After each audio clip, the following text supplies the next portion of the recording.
Hey everybody, and welcome back to another episode of the Simply Growing Food Podcast. I'm your host, Dillon. Today we're going to be talking about pigs, turkeys, and more. That's right, both of our pig herd and our turkey flock are on site, so we're going to dive into the mechanics of how all that works, a little bit of background on what those creatures are. Egg Tracker keeps on tracking, and we've got a lot of things going on the farm right now. So that's what's coming up. I'll give a little update on the SGF. Stay tuned.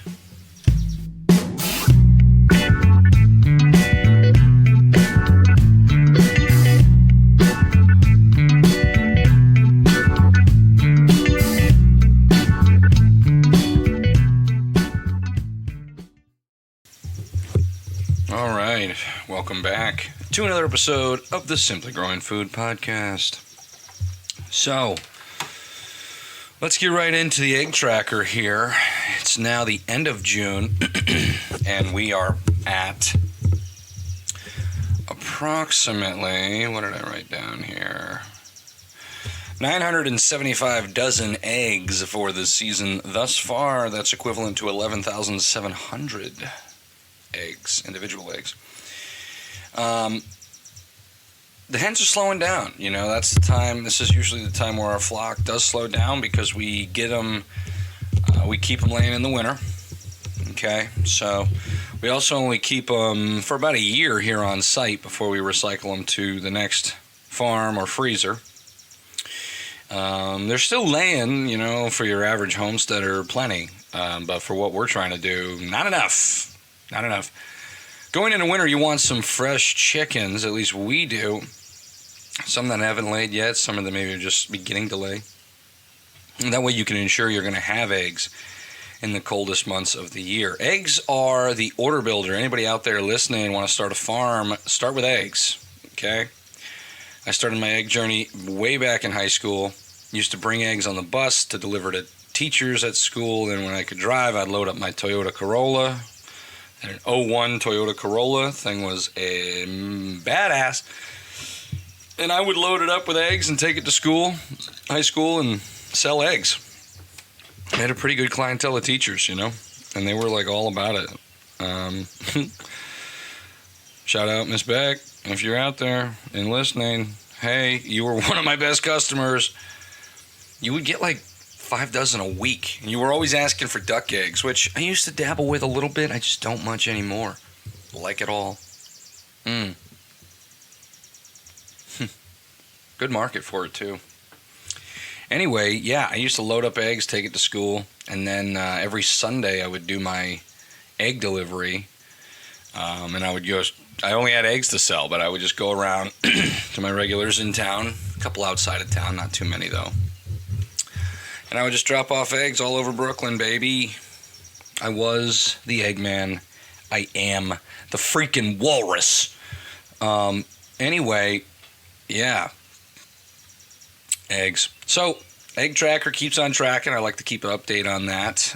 Again, these are just estimates that I get from our QuickBooks program. I say estimates because, you know, here and there, I might eat a dozen, give a dozen to my folks. Someone stops in, I don't put it in the system, you know, hey, here's $5 kind of deal, you know, quick action. So I'm guessing, well, actually, 975 dozen is what our QuickBooks says. So it's probably a little bit more, but that's cool. You know, they're still doing good. They're slowing down a little bit. So anyway, let's get into it. So it's the end of June. It's the time where the farm is full, lush, and growing. Turkeys are in. Pigs are in. Meat birds are always in. You know, side note, this episode's not really for meat birds, but this next batch we have coming up on pasture is exceptional. They look so good, growing very well, lost very few, and, you know, knock on wood, it's going to be the best batch of the season so far. And this batch will put us over a little over 1,000 birds so far for the season, with 5 more months to go. And, you know, my goal was 3,000 birds. I know that's That's it's hard to achieve. That's assuming no mortality. You're going to have some that die always. The more animals you have, the more likelihood you have for some loss, statistically. And that's okay. It's just part of the game. But, I guess we'll briefly talk about this past heat wave we had. Monday, Tuesday, Wednesday were all above 95, and then Tuesday was supposed to be like 100 this past week. Oh, God. Anyway, so, what was I saying? Oh, yeah. So Monday was like 95, and it was humid. So, sadly, we lost about 15 chickens, meat birds, up on pasture out of the 410 that were up there. It's always a little disheartening, you do what you can, but then you got to do better. You just got to do better because you can't afford a loss like that every day. If I took 15 losses a day, over that heat wave, would have been almost 50 chickens. That would have, sucked. Not an option. Not an option. No good. But anyway, so to mitigate losses, we started icing down their water buckets. That helped. Propping open the lids on their chicken tractors to allow their exhaling to escape at a faster rate, because that also creates so much humidity and condensation within the coop because the coops are metal. So you open the top and all that goes away. It doesn't condense, doesn't create an issue. And then we started dousing chickens with water. And the ground that they were on with water. And the coops, cool it all down. Just dumping cold water on everything. So we did that 5 times a day, both Tuesday and Wednesday, to mitigate any kind of losses. And guess freaking what? We mitigated the losses. We didn't have any losses on the 2 hotter days. So those techniques work for those of you out there. If you're raising chickens and you have similar issues with heat, just spray them with cold water. Put ice in their bucket. Oh, I also gave them a little bit of powdered electrolyte in their water to help with their dehydration. I think that also played a pretty big role too. It's all these little tricks, These birds were not designed for 100-degree weather, straight up. They needed a little bit cooler than that. So, some things you can't really mitigate, but luckily, man, no, it's 4 a.m. I don't know why I'm so tired. Normally I'm fine. You know what it is? I know what it is. I gotta have some more Two Dogs coffee. Hold on one second. Let's see what we got here. You know what that is right there? That's the freaking Frank's blend, baby. Roll tape. Guys, if you're anything like me, your day starts the same pretty much every day. You wake up, you drag yourself over to the coffee pot, and you begin to brew yourself that sweet elixir that's going to keep you going all day. Now, where we differ is what's in that coffee pot. We're not big fans of the big commercial coffee companies. The flavor's just not there. We're big fans of Two Dogs Coffee Company, and for the past 2 seasons, that's all we've been drinking. And I mean literally 2 seasons, 2 full years. Two Dogs Coffee is the only coffee that we brew. Artisanally roasted, fresh to order, and ethically sourced, Two Dogs Coffee is the only thing that we've been drinking here at the farm. This is not a paid advertisement, okay? I just like them over there. Brittany and Gwillem, they do great business, and they create such a good product. I can't put it down. I'm having some right now. I'm a big fan of their original Frank's blend. Brazilian and Colombian beans, and it's a medium roast. Hints of caramel, chocolate, some other stuff. It's coffee. Two Dogs Coffee. Get some. Oh, yeah. Anyway, so, chickens. Yeah, it was rough. But it was good. It was a good learning curve. I had to do some things I'd never done before, and, well, it paid off. Chickens are alive, which means better harvest in July. That's coming up. July 14th and 15th are our next butcher days. I'm looking forward to it because we're getting low on chicken yet again. I will say, though, this year, when I've wanted some chicken to eat, we haven't, well, I was going to say we haven't run out, but we've always had some. We don't get the best cuts. The best cuts go to the customers.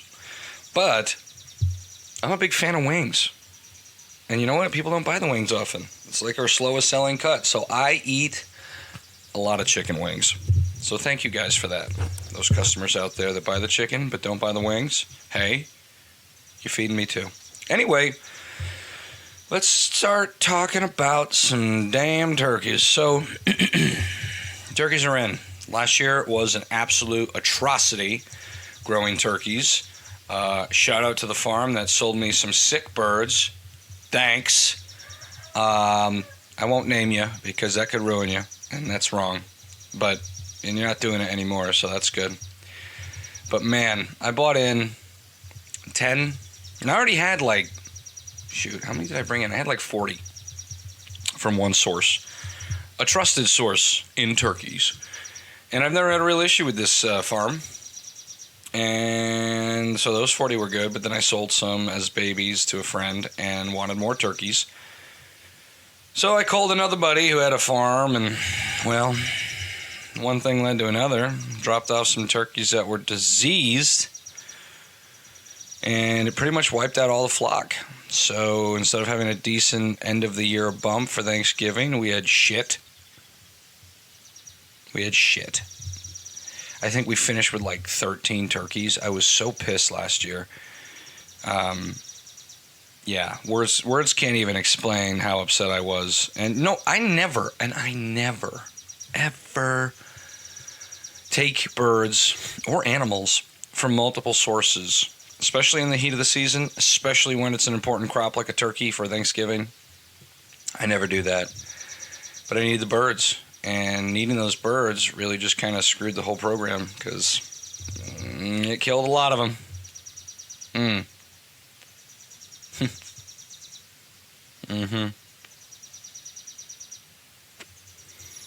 I remember I've never had a poultry vet because I've never had sick chickens and stuff. So trying to find one that was worth a damn was incredibly hard. I ended up finding one. I think it's called Green Valley Vet. Shout out to you guys, Dr. Tebow. I'm sure you don't listen, but I thought you were great. You came out. You were fair. Your pricing was fair. I was really expecting to get taken advantage of because a home farm visit from a doctor screams expensive, does it not? But he was really fair, super knowledgeable, and what he gave me for the turkeys did seem to work. But see, with that stuff, you got to be super specific on timing because you got to give it time for the turkey to work that medicine out of its body. Sometimes it takes 3 months. This one took 3 months. It was crazy. But we did it. And, I didn't have a choice. This is what we had to do last year. This year, I will say, one source from the turkeys, and they look great. They look really good. It's been 2 weeks. Haven't lost a single one. Even with the heat, turkeys seem to do fine in the heat. Better than meat birds, that's for sure. And this year we have 65 because I'm insane. Because I'm straight up crazy, guys. I got 65 turkeys to raise for Thanksgiving. It's going to be one hell of a feed bill, I know that. It's,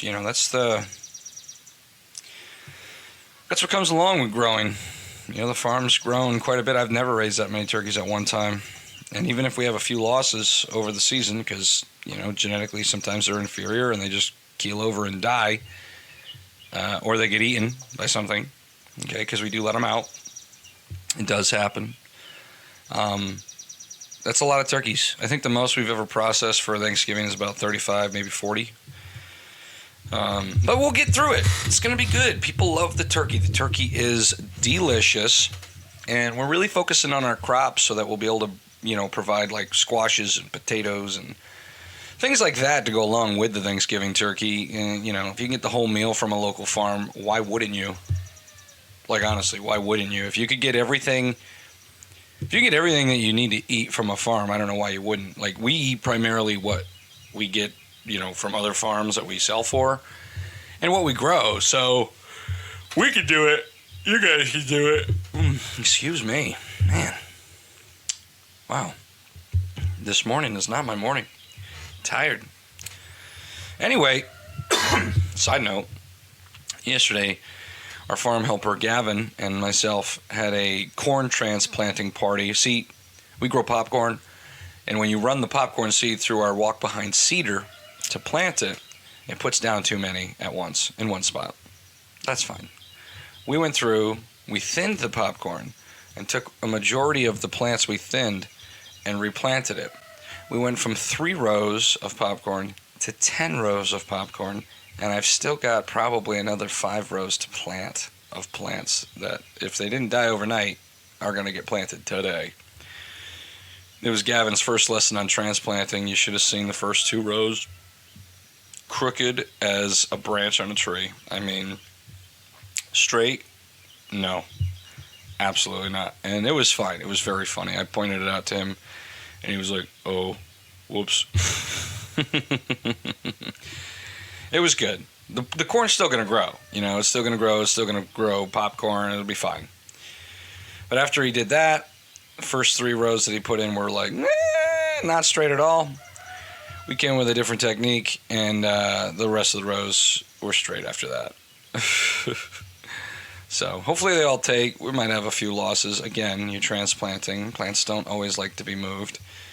So anyway, little side note, we did that yesterday. Maybe that's why I'm so tired. It took us a few hours to just thin the corn and transplant it and prep the beds and do this stuff. And, the usual when you're growing delicious, high nutrient dense food.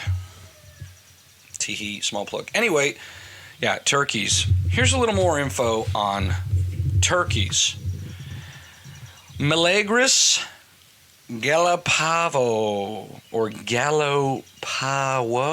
See, I took Latin for 4 years in high school, and the V sound is a W sound. So the Latin name here is Melagris Gallopavo.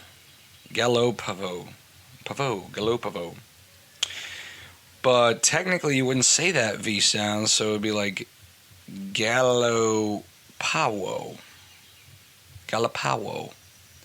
Melagris? Melia? Maybe it's Meleagris. Yeah. I haven't taken Latin in a while. I'm a little rusty. But anyway, I like to know those things. Another thing about the turkey program is normally we sell a turkey for a flat rate because a turkey will eat about 100 pounds of grain in its lifetime, which makes it incredibly easy to calculate your expenses and costs as a farmer, and then sell it for a flat rate. We used to sell it for a flat rate of $100, no matter what size. Now, no one ever complained. If you showed up and you wanted a 12 to 15 pound bird, well, you got one. It was $100. So you paid more than the person that wanted a 25 pound bird, but it's your choice. You can't control the outcomes. You can only control a few variables. If that's what you wanted, that's what you got. Cass felt like it was a little unfair. Not that anybody complained, but felt like it was a little unfair that, some folks paid more than others. And I get that. So we threw the flat pricing away, and now we're doing by the pound, which eats my freaking... But that's where we're at. So that's what we're going to do. We've gone from $100 flat to $6.50 a pound, which is competitive with the local market and pasture-raised Thanksgiving turkeys, and that's fine. See, we process everything here on site, which is an added bonus. A lot of people don't do that. A lot of people take them out to a USDA place, spend a lot of money to have a turkey killed, which is absurd. Dude, last time I had that service done at a USDA facility, okay? Think of this. Think of this, all-wise consumer. This is what farmers are dealing with, okay? They raise a turkey all season. Then they're... What's the word I'm looking for? Maybe bootstrapped isn't the right word, but I'm going to say it. They're like shanghaied into using these...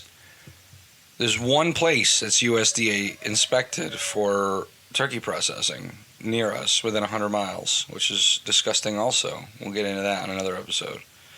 I want to mitigate that and open our own, but stay tuned. They charge you $20. Was it $20 flat per turkey? Yeah. So it's $20 per turkey, but every pound over 20 pounds, you paid another $2 per turkey. So that means a 20-pound turkey cost me $30 to kill it. Just to kill it. Plus the cost to buy it and raise it. Now you're almost at $100 cost to the farmer. Inexcusable. You know, that's crazy. A lot of people can't swing that. And a lot of people, like, what are you going to sell it for? You know? You got to sell it for high. Because you got so much into it. I don't want to go round and round about friggin' USDA pricing because it's gross. But you know what? It's because of their greedy, filthy, you know, sloppy pigness, trying to get all the money they absolutely can from small farms, that has actually helped us in a way because we turned our back to the feds when it comes to inspecting our meat. We can't with the pigs, unfortunately, but maybe someday. But when it comes to inspecting our poultry, we don't go through them anymore because legally in the state of Connecticut, we don't have to anymore. And that's a beautiful thing. That's a beautiful thing that gives real food power and dollar buying power to the people. Because now we don't have to go through an awful experience. Plus, the other thing with the USDA places is you got to bring the turkeys 3 or 4 weeks before Thanksgiving. So you can't even offer people a fresh, never frozen bird, which honestly is part of the marketing. The grass pasture raised as marketing, and the fact that it's fresh, never frozen. Like, we kill it, you pick it up the same day. It's a week of Thanksgiving. You put it in your fridge. You do a brine. You do a whatever. You marinate. You smoke it. I don't give a shit. You do whatever you do to the turkey, and it's fresh, never frozen, and it's delicious. But again, you work with the government. You can't provide quality products. Right there. It says it all right there. You work with the government. It's harder to provide affordable quality. And we strive to provide affordable quality food. So you got to cut the government out because otherwise they're just going to be greedy little pigs and take their friggin' share. And they don't need to share. They already take enough. I digress. Anyway, pigs. Here's some terminology for you. A tom is a mature male turkey. A hen is a mature female turkey. A poult is an adolescent turkey of any gender. A jake is an adolescent male turkey. A jenny is an adolescent female turkey. And a rafter is a group of turkeys. So we got tom, hen, poult, jake, jenny, rafter, and thunder chicken, which is just a funny word for turkey. Thunder chicken. I saw that on Google AI. I said, well, that's kind of funny. I like that. There's only about 8 recognized APA, American Poultry Association, breeds. They are bronze, Beltsville small white, White Holland, Bourbon Reds, Narragansett, Blue Slate, Spanish Black, and Royal Palms. All very nice turkeys. Now, the thing with heritage turkeys, yes, they breed more naturally than broad-breasted whites or broad-breasted browns, which are the industry standard breeds when it comes to producing a, 25-pound carcass in 6 months, 5 months really. But All these other breeds are really good because they can actually naturally breed. Most turkeys, oh man, actually, I'm going to make the claim and say all turkeys you buy in the store are AI, not artificial intelligence, artificially inseminated. That's right. People milk turkeys, folks. There's a turkey milker in every batch, if you know what I'm saying. Yeah, so that's a job. I remember Mike Rowe on Dirty Jobs did an episode about turkey farming, and that was all part of it. But see, the problem is the industry has created a bird whose breasts are so large that it actually makes it impossible for them to mate naturally. Okay? Now, we're not going to get into positions, am I right? But think about it. Just think about it. The breast on a male turkey is so big that he can't even breed a female turkey. So, and that's of the meat breeds. You'll get something like a 20-30% fertility rate, which is atrocious. But you switch to one of these heritage breeds, like my favorite, which, let's see, which one's my favorite? I love bourbon reds. It's a brown and white turkey. Give them a Google if you got a chance. Beautiful little buggers. They'll breed naturally, and you'll have like a 75, maybe an 80% fertility rate better. That's much better. But, turkeys only lay about 100 to 150 eggs a year. They're seasonal layers, so you got to wait for them. You can't really control the season. It's up to them. What's also a benefit is they're really good moms. A lot of these heritage breeds are really good moms to their offspring. They're little turklets, little baby turklets, if you would.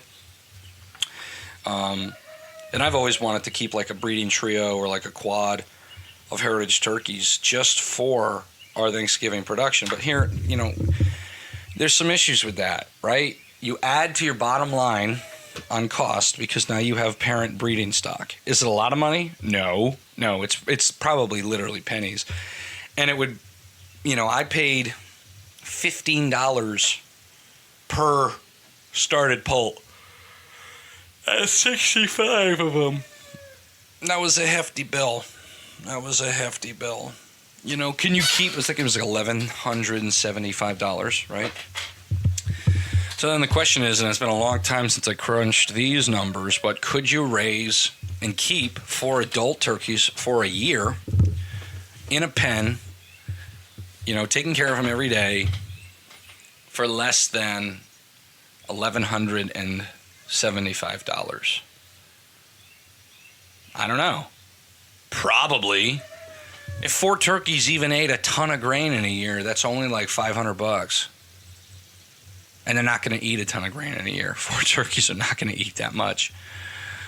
So, we could change things up. It would take proper infrastructure, which I'm a pet peeve about, because if you don't have it, you don't have anything. You don't have the right infrastructure, you just watch animals die because things get in and eat them, And that's not the business we're in. We're in the business of eating animals, not letting, bobcats and fisher cats and foxes and whatever eat our animals. Coyotes. No. So, let's see. I took some more notes here about turkeys that you might find interesting. Wild turkeys can fly. A lot of people don't know that because domestic ones don't really fly. I had a customer stop at the stand last year and they saw our turkeys out on pasture and they said, "What are those? Those are huge chickens." He said, No, those are turkeys. She's like, "Oh, I didn't know they came in white." I'm like, what do you mean? The industry standard on most animals are white. Why? Because they're easy to clean as far as when you process them. I digress. But anyway, white makes them pretty susceptible to birds of prey, but at a certain size, birds of prey don't take turkeys. Once they hit a certain weight, they're not really susceptible to any kind of aerial predation. That is not the same when it comes to a coyote.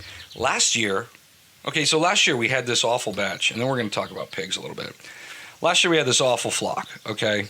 A lot of problems, a lot of heartache, a lot of stress, sleepless nights, gray hair. You know the drill. And I'm out working in the garden one day, and now the turkeys are pretty accustomed to Poe. And they're in their outside fenced-in paddock or whatever. Well, it's their portable We have electric poultry netting we move around, and we don't ever electrify it because it would really mess with our dog and me, because I would forget. But turkeys don't really adhere to any kind of boundary either. If they want to go somewhere, they just go. They go right through the fence. They just don't care. You need a solid fence if you're going to keep turkeys in. This electric poultry netting stuff doesn't really work that well. If they're fed and they're not like on the move to hunt for, forage or whatever, they'll adhere to it. But if like they see me, and because they over time they start to affiliate me with food, which is good, because then they want to be with me. They want to follow me around. But sometimes, they see me coming and they'll all run to the side of the outside poultry netting, and then they just push it over as like a mob of zombies. They're just like pushing each other, and then the fence is down, and then the turkeys are out, and it's like, oh my God. Popo knows that phrase so good. Turkeys are out. Turkeys are out. Because turkeys make a specific sound when they're on the move. They get super excited. They're making their turkey noises. So pretty much anywhere on the farm you start hearing that, and you know that the turkeys are out on pasture, then they're definitely free ranging for sure. So then you got to send Poe in. Poe goes and gets them. He loves his turkeys. He loves herding them together because they act like sheep. They all come together and they'll move together, and Poe loves the turkeys. That's how we learned how to herd. But anyway, I digress. So last year we have these turkeys, right? A lot of problems, and I'm out in the garden. And because the turkeys are accustomed to Poe, our border collie, they didn't think anything of it. But I stand up from weeding or something, and I look over at the turkeys on pasture, and there's a freaking coyote in broad daylight with a turkey in his mouth, and all like right next to the rest of the flock. And all the turkeys are just like looking at him because they think it's freaking Poe. I swear to God. Normally the turkeys would freak out, make a lot of noises, there's a predator or whatever. No. They just thought it was Poe or Poe's brother, Mo. That doesn't exist.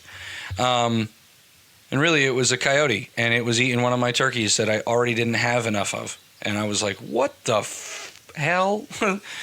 Why? Why? Why me? Why the But these things happen. And the only thing I could surmise as to why the turkeys didn't make a single peep was because they thought it was Poe. Or in this case, Poe's evil brother, Mo. Turkeys. Turkeys can fly. That's right. Okay, back to this. So just some basic facts about turkeys. Wild turkeys can fly. Domestic ones cannot. Their breasts are too large because they've been designed to produce meat, not to look nice. Or to survive an attack. Turkeys, like chickens, they see in UV light, so things are brighter to them. Different colors. They can see different colors. They have 5,000 to 6,000 feathers per body. It's a lot of feathers. And they can run 25 miles an hour. So they could definitely outrun me. That's for damn sure. Oh yeah, and they also lay 100 to 150 eggs per year. That's obviously by condition, that's by breed, that's by so many different things. Man, now I'm thinking. See, this is the problem with me thinking. I love keeping animals. I've bred a lot of animals. Like I've done that before with poultry and stuff. And I would love to keep like a little turkey hut with, breeding turkeys. But the other problem is like heritage breeds, they don't grow as fast. They grow a little slower. Would you get a 25 pound bird in a season? Yeah, probably. It's a little less likely than if you use like a commercial turkey. Obviously, a commercial turkey is going to get to size. But see, I would get bourbon reds. Beautiful, beautiful birds. They just feel like a farm. You look at them and you're like, yep. I look at a bourbon red turkey and instantly I think fall. I'm just like, bring it on. Beautiful bird. I'd keep them. And they're good mothers from what I've read. Anyway, stay tuned. We might get a turkey tent. Who knows? Keep some turkeys on site. More pets. Like we need more pets, right? Anyway, let's move into some pigs. Now the pigs are here. I'll give you a little Latin on that. Sus scrofa domesticus. That's the Latin. It says we domesticated pigs somewhere 5,000 to 7,000 years ago. It's a long time we've been living with that animal. And they're a lot like us. you know. That's why we can use like pig valves in human bodies and stuff. It's a whole thing. We're not going to get into that. This year we got 27 hogs on site, which is 6 more than last year. 6 more. We're pretty much fully out of pork as of like April this year, and that was putting 9 pigs in our freezer to sell to the customers. Plus the ones that we sell whole and half to the people that want to fill their freezer. So, you know, never enough pig meat, never enough pork. But yeah, we this year, like most years now, we've been raising this variety called a Yorkshire, and that's mainly because the farm we work with, they keep Yorkshires because they're really good moms and they're in the business of breeding pigs. So they keep the Yorkshire breed. They're nice pink pigs, pinkish white, pretty friendly. You know, the pigs we keep are not aggressive, especially because they never really hit sexual maturity, and the boys that we keep are all castrated anyway, so they're never going to hit sexual maturity and become jerks. Makes them easier to work with, you know? Makes them easier to work with. But, yeah, 27 pigs this season, and I must be crazy. I must be crazy. But we also added a ton of space, like double the size of the current pig pen. We added another pen that's adjoining the main pen. So I've got 3 pens now that are all connected.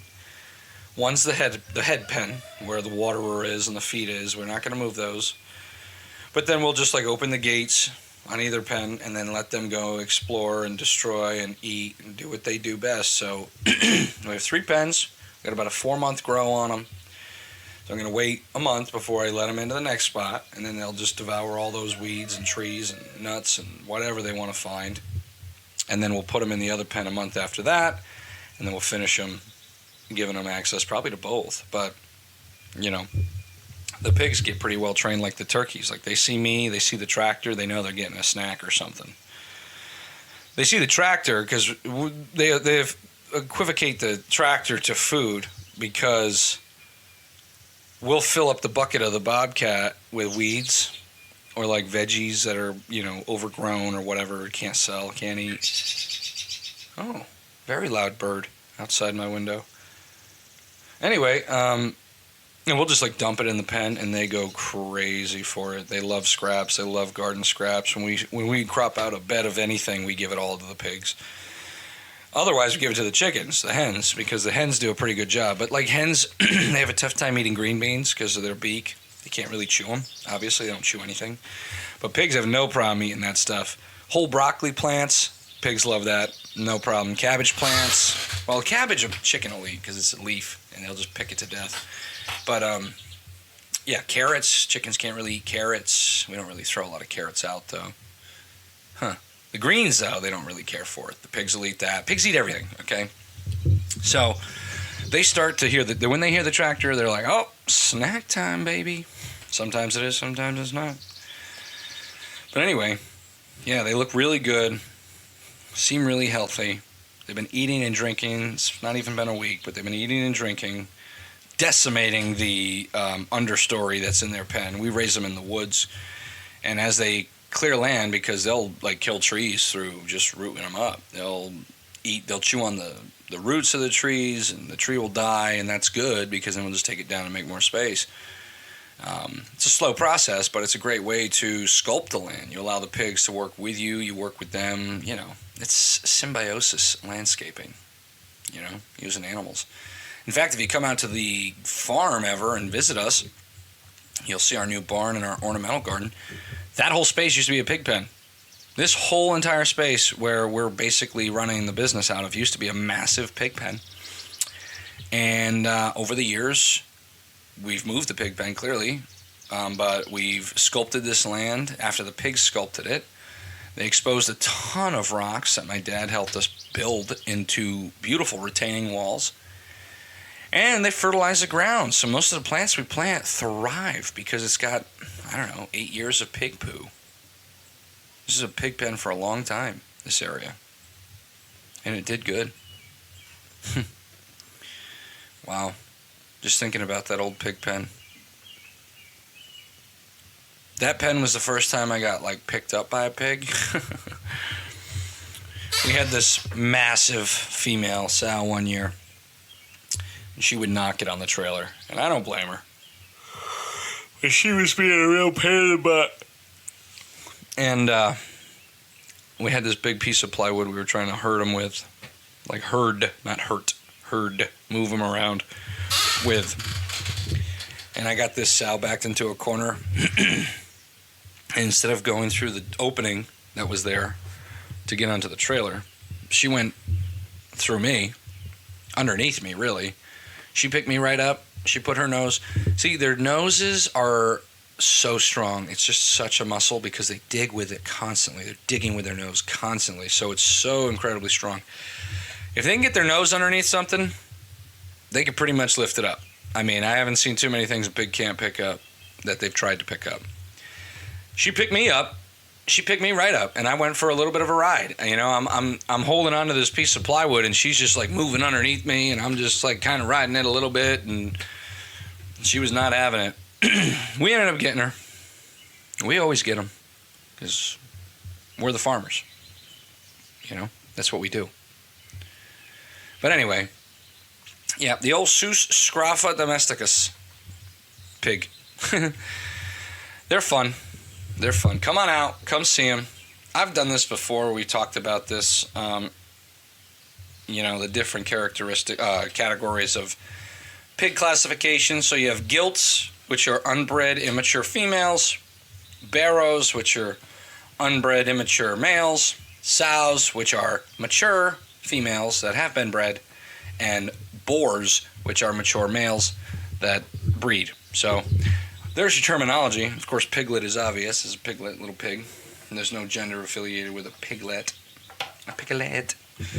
I don't know why we don't call them turklets. Throwing that out there. Let's get that movement going. Baby turkeys, turklets. No. I feel it. I want to see it. Oh, I don't know if the audio picked that up. The chicken was screaming. Okay, so that's enough on pigs and turkeys. I'm going to talk about what we're harvesting, and I'm going to get the hell out of here because I got to go do some stuff. It's now 5 o'clock. It's time to go. 5 in the morning. All right, let's see here. Yeah. All right, so what we're harvesting right now, dynamite stuff. We got carrots. We got garlic scapes. We got kale. We got romaine, radish. Soon to have, actually, we do have some turnips. Just finished harvesting the fennel we had. Head lettuces are gone for now. We'll have some more in the fall. Let me think what else. That might be it. But not a bad selection for June. Okay? Tomatoes are looking good. Peppers are looking good. There's no fruit on them yet, but give it some time. Give it some time. And we finally got our butternut and our watermelon planted, and I got to do the pumpkin patch. I got to do the pumpkin patch this week. Otherwise, there ain't going to be no pumpkins. Ain't going to be no pumpkins. Got to have them pumpkins. People love them pumpkins. The big squash they let rot on their front steps. Got to have it. Got to have it. I'm not complaining. I just find the irony too much, you know. We grow all this food, and we grow pumpkins specifically to watch them rot. It's so funny. Imagine if we had that mentality with everything else. Like, we just grow cucumbers to watch them rot. We just put them on our steps. I'm like, it's that holiday where we just put, a cucumber on our porch, and we just watch things eat it and listen and smell it every time we go out our door and wonder why we do it, but we do it anyway. I love pumpkins, and I like the fall, and Halloween's okay, so I'm not bashing anybody, or smashing any pumpkins. Am I right? Bashing, smashing? Anyway, I'm going to get out of here with these lame jokes. In this lame episode, I hope you found it interesting. I like turkeys and pigs. And, maybe we'll keep some turkeys for breeding. They'll be farm pets. I'd like to get into pig breeding because we'd also save a ton of money if we just bred them on site. I mean, piglets are $125 a piece. Multiply by 125. Multiply by 125. Right. Okay? Ouch. And I've done the math on that, and it is cheaper to keep a sow even like 3 sows and breed them on site and feed them for a year and deworm and vaccinate and do all of that, it's still cheaper than if I continue to buy these from the source. But what comes along with breeding pigs is you need proper infrastructure. What comes along with breeding pigs is you need a vet. What comes along with breeding pigs is you need the know-how, the knowledge. Luckily, I could get all that. Mr. Corey, shout out to John. I'd love to have him on the show. He's like 84. He's been a pig farmer for 50-something years. And he's the reason I pig farm. He got me into it, kind of. I mean, my dad used to buy piglets from him. And then I started buying piglets from him. And Mr. Corey is just such a wealth of knowledge. I've helped him do some pretty obscure things around his farm when it comes to pigs. This one time we had to cut the tusk of one of his breeding boars because it was growing too much back into the boar's face, so you have to cut it. Oh my God. You want to talk about a friggin' chore. Then we had to give that same boar a shot, which was actually easier than hacking off a friggin' tooth tip, but there's all these things that come with it. So financially, is it cheaper? Yeah, maybe. But it's going to take more time. It's going to take more skill. It's going to take more infrastructure. It's going to take more of everything. But we're going to get there because that's the next step to sustainability for us, is to do everything on site. If we could breed pigs and turkeys in-house, man, we'd save some money. And it'd be fun. Think of all the things we'll learn from that. People get to see it, experience it like we do. Stay tuned. We're going to get there. Very good. All right, that's going to do it for this episode of the Simply Growing Food Podcast. Quick announcement. Listen up, mother liquor. We are going to be doing another t-shirt giveaway, okay? Those who participated in the last event, thank you. We're going to have this next one. Different t-shirt. I'll try to post a picture of one in the show notes. I'll put a link to our Facebook, maybe where you can see the new merch. See if you want to play to win. It's free. It's totally free raffle. I'll probably just pose a question or do another song cover. You got to name it. Something simple. Something fun. Get you involved. Stay tuned. Next episode, I got to flush out the details. Anyway, that's going to do it for this episode of the Simply Growing Food Podcast. I hope that you found it informational and educational. And if not, that's a damn shame. Bye-bye. Hey, thanks for listening to the Simply Growing Food Podcast. If you liked it, please share us with a friend or a family member. We appreciate your support. And don't forget, we want to hear from you. We want to know what you want to hear us talk about. If you got questions about farming, if you got questions about what you're eating, please send it to us. You can send it to us at www.simplygrowingfood.com, or you can send us an email at simplygrowingfood@gmail.com. Find us on Facebook, Simply Growing Food Podcast, or just find us on Facebook under Daigle Farm. Give us a Google for Daigle Farm. You'll find us. We appreciate the support. Thanks for all of it.